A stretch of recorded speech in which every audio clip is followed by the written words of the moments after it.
Salut mes amis, je suis heureuse de vous retrouver à nouveau. Je suis Yajar, artiste intervenante dans le projet Mixar. Dans cette vidéo, je vais partager avec vous un témoignage, comment j'ai appris la langue française.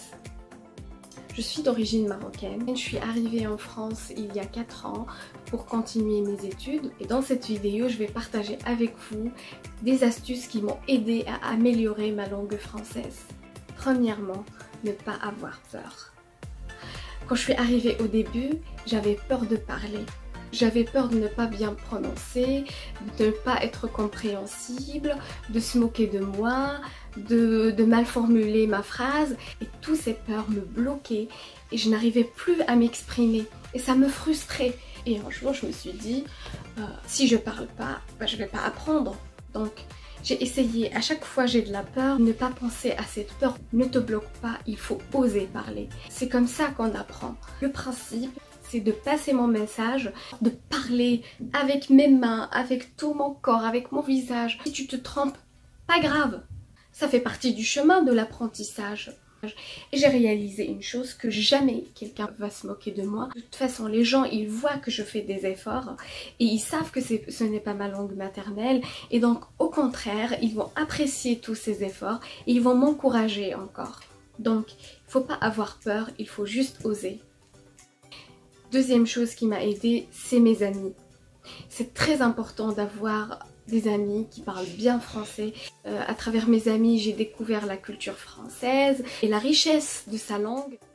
Et quand vous ne comprenez pas quelque chose, n'hésitez pas à demander qu'est-ce que c'est, quelles sont les expressions souvent utilisées, est-ce que cette manière de parler est adéquate ou pas, de leur demander de parler beaucoup plus lentement, de demander le sens de tel ou tel mot, de vous apprendre quelques expressions. C'est très important d'écouter les conversations des gens et d'observer comment ils construisent leurs phrases. Troisième astuce, c'est de voir des films. J'adore voir des dessins animés. D'écouter des musiques en français, écouter des émissions radio, apprendre des chansons et aussi la lecture. Pour la lecture, ce que je faisais, c'est que je lisais à haute voix. Ceci m'a aidé à améliorer ma prononciation, l'articulation des mots, des sons dans ma bouche. Donc la lecture à haute voix m'a beaucoup aidée. La lecture aussi nous aide pour l'orthographe et la conjugaison parce qu'on voit comment les mots sont écrits. Une remarque entre parenthèses, ne vous bloquez surtout pas avec les règles de conjugaison, de grammaire, de l'orthographe. C'est bien, c'est très important de les apprendre, mais ne les mettez pas comme obstacle en fait. Personnellement, toutes ces règles m'ont toujours frustrée. Un certain temps, je me suis dit non, arrête de te bloquer par ça.